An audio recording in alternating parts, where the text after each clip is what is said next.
Okay, so this is the second time I've tried to do this blog today. It's very windy out here, so now I've taken anti-wind measures, gathered my thoughts a little better. Since this is the first blog I've done in months, I figure I'll do a take two on it. Today I want to talk about the Flobots' second album, Survival Story. It just came out about 2 weeks ago, and I like it.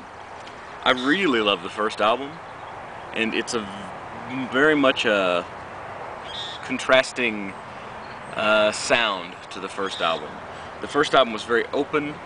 Sometimes it almost sounded like there was like one mic in the room just recording everything, but this one is a little heavier. Actually, it's a lot heavier. It's got a lot more hard guitars, distorted guitars, that kind of thing. The Flobots are a hip-hop band by all definitions.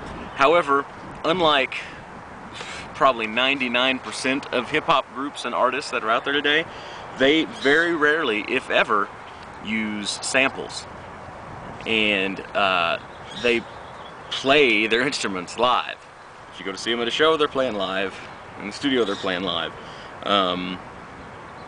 I'm sure there's some programming, but what record is made today that's not got some programming involved? But anyways, there is a drummer and a guitarist and a bass player, I think, and a viola player, which a hip-hop band with a viola player is pretty cool.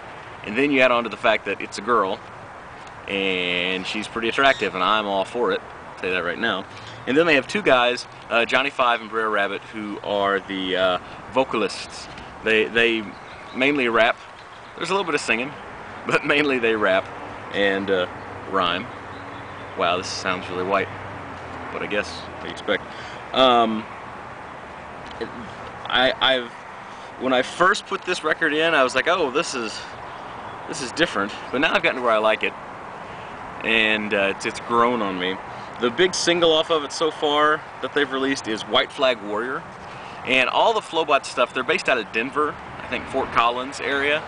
All of the Flobots stuff is socially motivated.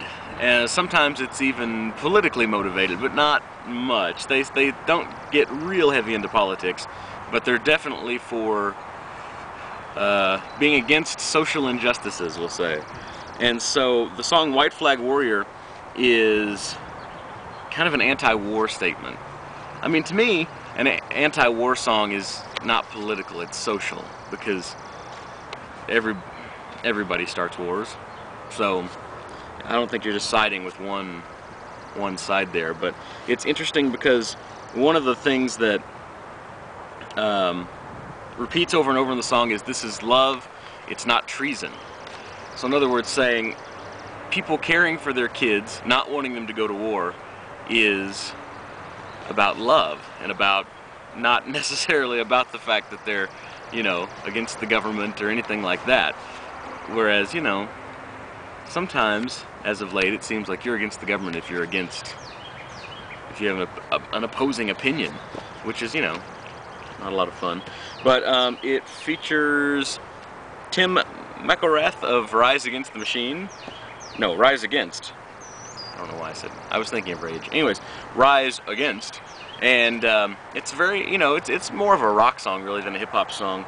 And there's one line in it that really sticks in my head, as far as it says, we'd rather make our children martyrs than murderers.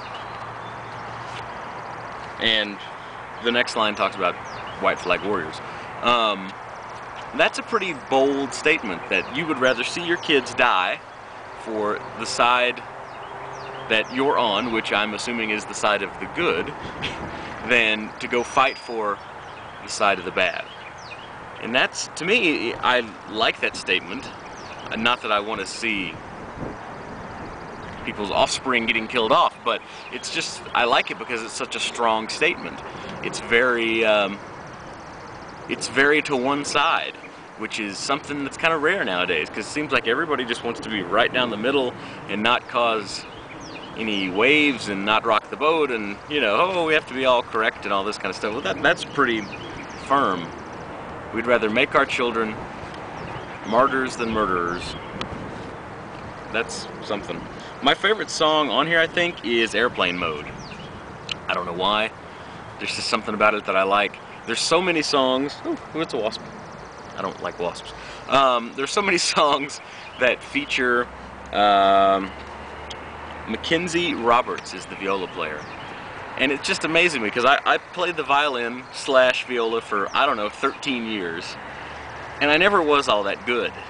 I probably could have practiced more and been better, but even at my best times of practice, I never saw the improvement that I really would have liked to have seen. And then to hear, I mean, because I could always play stuff off the paper, but I never really got that good with just going freestyle, you know, and just doing whatever I could do. And her stuff is amazing. She's got some good solos. Half the songs start out with really cool viola intros. Don't confuse it with the violin. I hear she doesn't like that. But who would? And anyways, it's a good album. I like it, and it has a lot of good messages. If you haven't heard of the Flobots, you should pick up their first record, and then you should pick up this one, and go for both of them. But I really like it, so I'll still give it the old thumbs up, even though it's completely different than what I was expecting. But that's life. Anyways, thank you for watching. Got the new site up now, which is really exciting, so please comment or whatever. Subscribe, please, to the YouTube blogs. I guess now you can hit it with an RSS feed too, because of WordPress. Anyways, thank you. I love comments, like hearing questions. Check out the Flobots. I've liked them. You can look on YouTube. One of my favorite songs of theirs so far has been a song called Handlebars. That is kind of, it's an interesting song about two guys going through life who take different paths and what happens. And the video's cool for it too. It's kind of a cartoon. But check out the Flobots. They're cool. Flobots. Thanks for watching, and I'll talk to you later.